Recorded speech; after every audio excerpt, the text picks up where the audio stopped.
One Zambia, One Nation, and welcome to Zanis News. To present, my name is Juliet Mutale. The headlines: Zambia Correctional Service spends 4.6 million United States dollars on center pivots.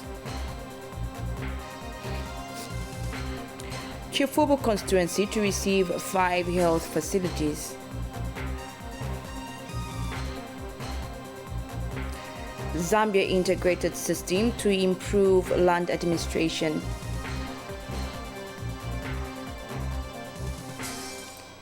Zanis News in detail. The Zambia Correctional Service has spent 4.6 million United States dollars on center pivot installation on some selected correctional farms in the country with funding from government and the World Bank. Commissioner General Frederick Chilukutu says the installation of pivots is aimed at promoting irrigation farming, especially on wheat among other crops. More in this report by Sande Walia.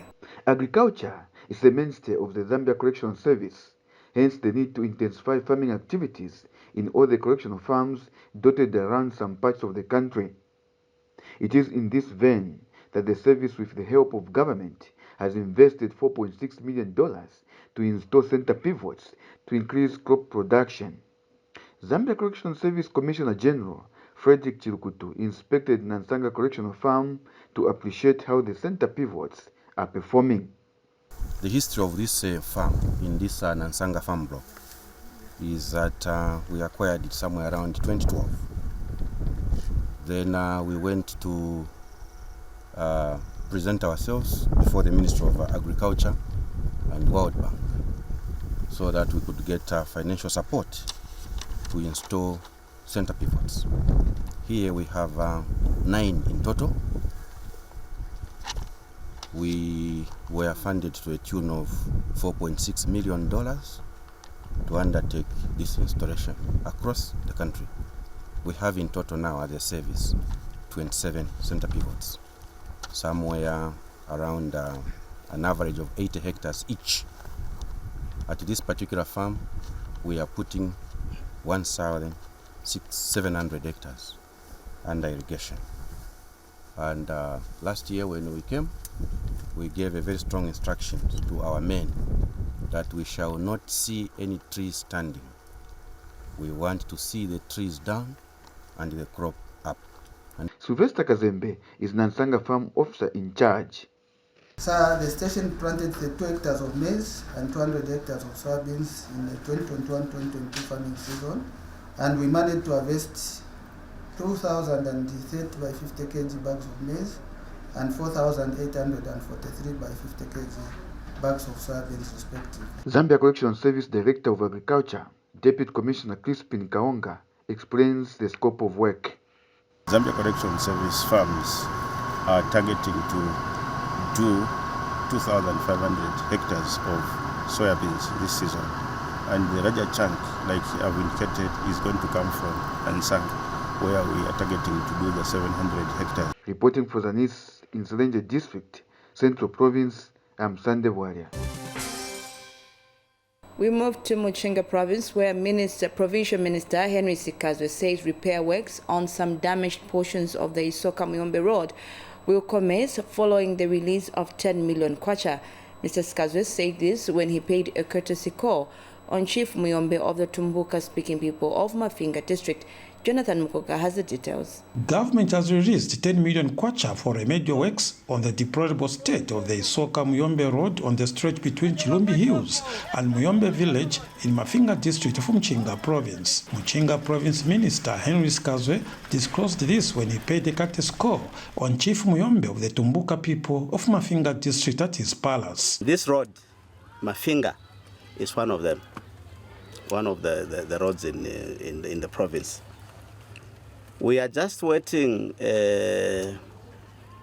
our colleagues from Ministry of Infrastructure to finalize what they're doing.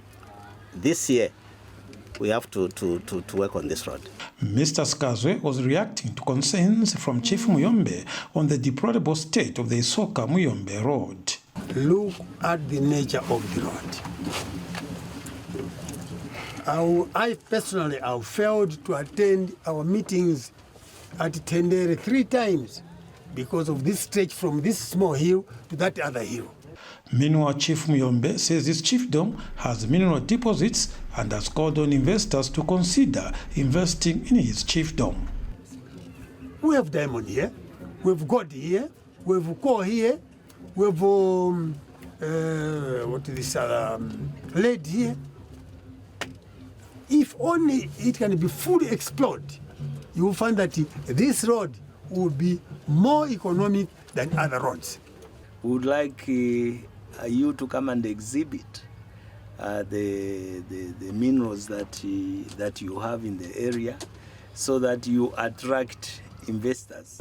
Jonathan Karipoti for Zanis News in Mafinga, Mochinga Province.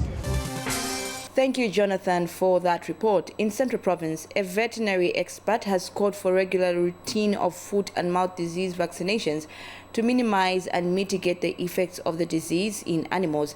Dr. Ian Parsons says there is need for the livestock departments to evaluate the effectiveness of the vaccine. Kelvin Tembo has details in this report. Foot and mouth disease is one of the world's most important livestock diseases for trade. This is so because outbreaks of foot and mouth disease create losses in income from exports of beef. Dr. Ian Parsons, a wildlife veterinarian, has called for routine FMD vaccinations. My personal feeling is that this is an issue which we need to learn to coexist with.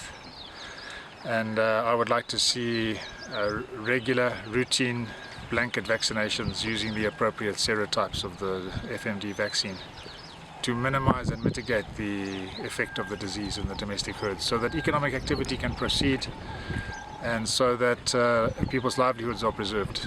We should not be so preoccupied with eradication of this disease. I don't believe that that's possible. I think we should learn to have an alternative and more pragmatic approach to this problem, and thereby permitting economic activity to carry on as normal. He also says the department needs to conduct serotype prevalence surveys. The Department of Veterinary Services needs to be conducting seroprevalence surveys to check the different serotypes in different districts so that we use the correct vaccines in the right areas, and also to evaluate the effectiveness of the vaccine where it is applied. The District Veterinary Officer Kenneth Chawinga calls for strengthened biosecurity measures in curbing foot and mouth disease outbreaks. With our fighting foot and mouth disease in cloven-hoofed animals, the principle is the same. The principle is to remove or separate the causative agent from the susceptible population of livestock as much as possible. And this is where the aspect of biosecurity comes in. So you've seen this, the troughs where the vehicles have to move in, the footbaths and everything. That is for the purposes of biosecurity. So you will see that these measures, if we follow them up religiously, with time, we may even slow down what we are calling now antimicrobial resistance. Kelvin Tembo for Zanis in Kabwe, Central Province. Frank Chingambu reports from Copperbelt Province that 14 million kwacha has been set aside for community projects in Chifubu constituency in Dola district, through which 5 clinics will be built. And Chifubu constituency Member of Parliament Lloyd Luboza has also disclosed that government, with support from the United Kingdom financing project, is building a district hospital in the area. 14 million kwacha is said to be spent on community projects in Chifubu constituency in Ndola district. This follows approval by the Ministry of Local Government and Rural Development of different community projects submitted by various ward development committees. Among the community projects to be undertaken include 5 clinics that will be dotted around the constituency. Area Member of Parliament Lloyd Luboja has announced during this handover ceremony of over 2 million kwacha checks to 516 youths who are beneficiaries of the skills development funds under the constituency development funds. I have put 5 clinics that will be developed here in Chifubu. In addition to the 5 clinics, government has also given the people of Chifubu a district hospital whose foundations are being laid here in Kawama ward. Tukitambulira bulongo sana na basebeza mambo achakimye muntu wabere bufuku pakuba ukebe puki nginge ufwayo uyeko ko hospital muntu munzo wangovu yapa panilo baleta pape twasanta sana basebeze burongo bakayinde dese bapali. The district hospital, whose works started in March 2022, is expected to be completed in April 2023. Velos Enterprise, the main contractor, has also subcontracted NMS infrastructure to ensure the works are done within the stipulated time. The hospital is coming with a number of facilities, as well as a main clinical hub, which will be housing various other facilities like 2 operating theaters, X-ray scanning services, CT scan services, dental services, physiotherapy, and various other clinical services will be housed in the main clinical hub. Over 100 jobs have been created on site. We are putting up a hospital in Kawama that is coming with 18 houses for doctors and nurses. This district hospital is being constructed under the United Kingdom Export Financing Project. Its completion will see many residents of Chifuru constituency cutting down on the long distances that they've been covering to access healthcare services, either from Dola Teaching Hospital or Arthur Davidson Children's Hospital, the only 2 referral facilities in Dola district. Frank Chingambu, reporting from Dola. And in Luapula province, the Secondary Schools Teachers Union of Zambia has warned the newly recruited teachers against getting entangled into dirt which might affect their work performance. SESTU's Provincial Secretary, Change Mwita, disclosed that most teachers are demotivated due to the huge debts they have accrued. Details in this report. Debt is among the challenges that affect most civil servants to an extent that even their performance at work is also affected. The Secondary School Teachers Union of Zambia is aware of this fact and wants the new recruited teachers to desist from accruing unnecessary debts which might have a negative impact on their work. Even now, the current situation that we have, those that are already in service, as teachers and in general, just as civil servants, we have reached a stage where we are demoralized. We feel we are working for nothing. We say we are just laboring for nothing, suffering, not realizing that what has brought about the suffering is the indebtedness that we have led ourselves into, knowingly, or should I say we were misguided. So the caution to the new teachers is that they have to be hesitant when it comes to obtaining loans. An economic expert in Mansa district has called on the new recruited civil servants to consider investing their monthly salaries into income-generating activities. A lot of people would want to get a lot of loans from microfinanciers to buy what they want. But my piece of advice is that since the payslip is very clean, instead of indulging yourself into unnecessary loans, it's better you do saving. You know, when you save, it means instead of spending the money, you divert it for future use and for other uses that are much more than any extravagance. And also, consider investments. You know, when you invest, it means you spend, and when you spend, there will be returns on your expenditure by and large. And this is going to really help you because there will be another stream of income whilst the payslip remains very clean. Kenneth Chomba reporting for Zanis News in Mansa District. Now, leading local produce promoter Events Ngoma has called on the strengthening of businesses at district level. Mr. Ngoma, who is BIZ Managing Director, says public events should translate to sustainable business opportunities to benefit local economies over a long period of time. Details in this report. The growing and strengthening of businesses at local levels remains key to government's development agenda. This is more the reason why the business community take advantage of events where there are large gatherings to promote and grow their businesses. However, a business promoter says with this trend, there is need to sustain such businesses which can go a long way to enhance local economies. It would be ideal for organizing committees not only here in Mkaika but elsewhere where traditional ceremonies are happening, to put up permanent structures for a sustainable trading activities. We have already seen, this is evident enough that people want to trade everywhere where they are gathering. Mr. Evans Ngoma says it is for this reason that BuyZ will soon introduce a tourism package for Zambians to promote local tourism. We have got a tour package that we are going to unleash on the market very soon, working closely with lodge owners and then also transport owners, the package called Vakacha. That one will be offering very soon. And we would like to join hands with Ministry of Tourism and tourism agencies, and then anyone along the way that adds value to issues to deal with tourism. The recently held Kulamba traditional ceremony of the Chewa people in Katete district of Eastern Province attracted several sponsors who view such ceremonies as not a money spinner but way of preserving local culture. The ceremony is anchored around productivity in terms of harvesting, in terms of food production.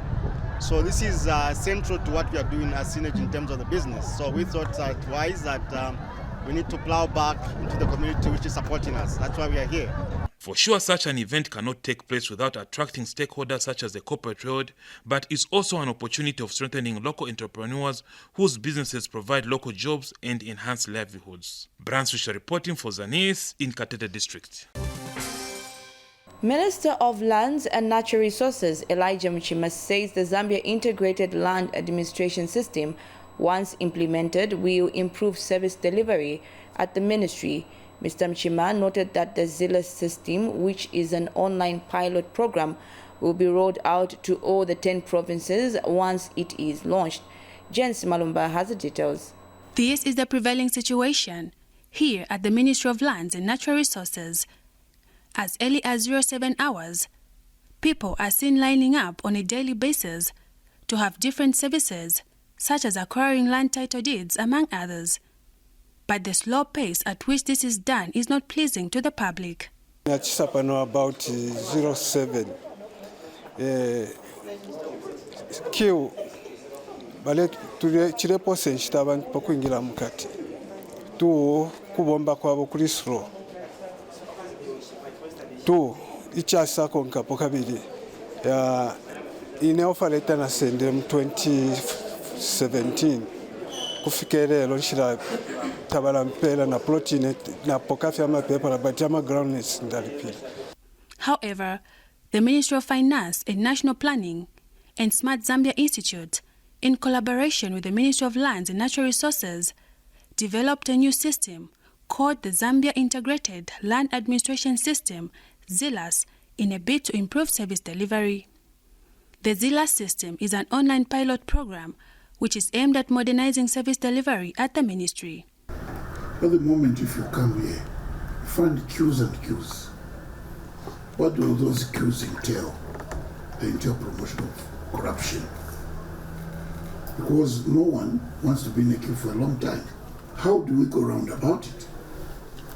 It's by digitalizing it. Because if a person is able to use his phone to access the services, that corruption will not be there. They will reduce the human contact face to face. Not only that, it also reduces cost of doing business.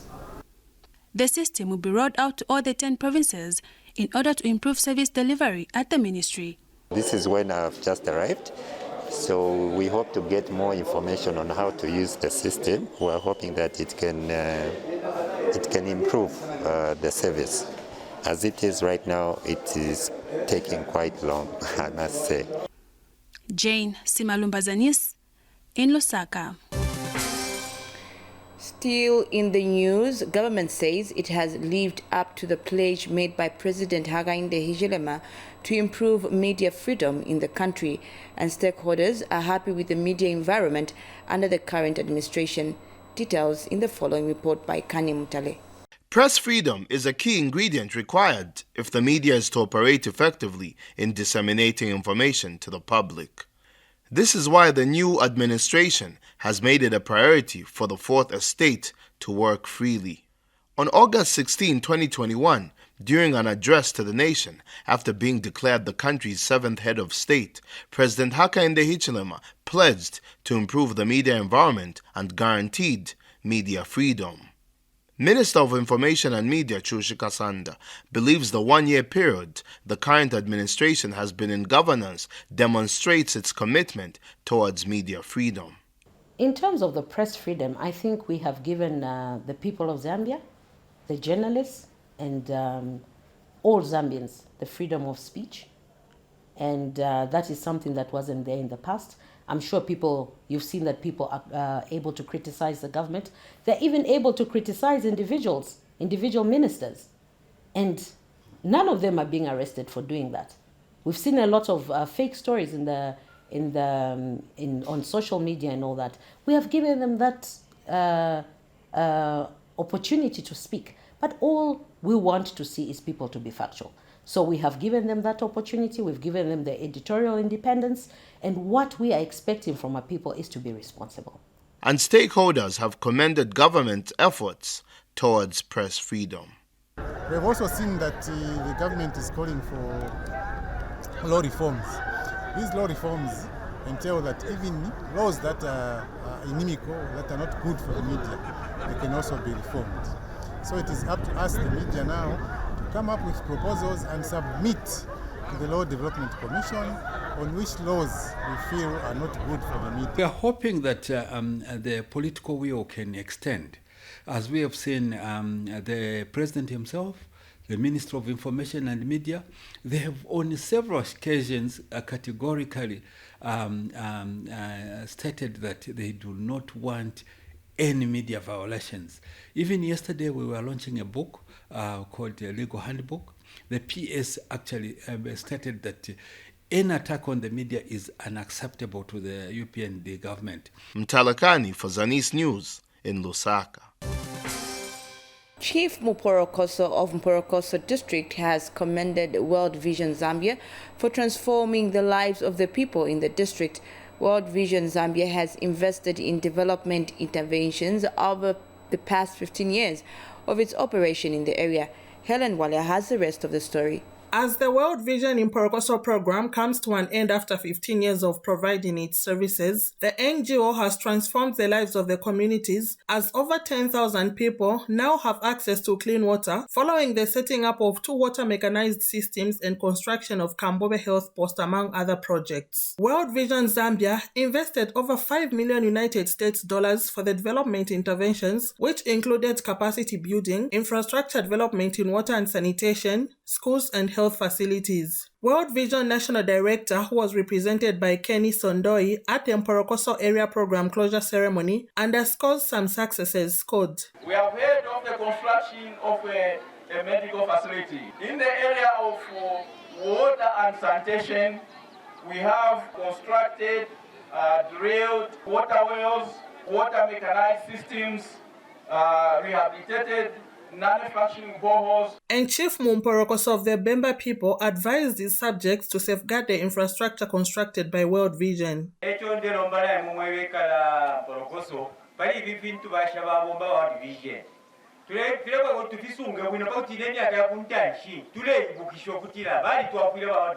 Mporokoso District Administration was represented by Acting District Commissioner Patrick Chewe. My government will therefore continue to partner and provide an enabling environment to non-governmental organizations such as World Vision in order for them to contribute meaningfully towards improving the well-being of the children, their families. World Vision Australia Field Experience Manager Gabriel Hazen thanked government for partnering with the organization. It was a bittersweet closure ceremony as the people of Mporokoso bade farewell to World Vision after 15 years of programming. Helen Walia for Zanis in Mporokoso District, Northern Province. That last item concludes Zanis News, but before we go, let's recon the headlines. Zambia Correctional Service spends 4.6 million United States dollars on center pivots. Chifubu constituency to receive 5 health facilities. plus Zambia integrated system to improve land administration.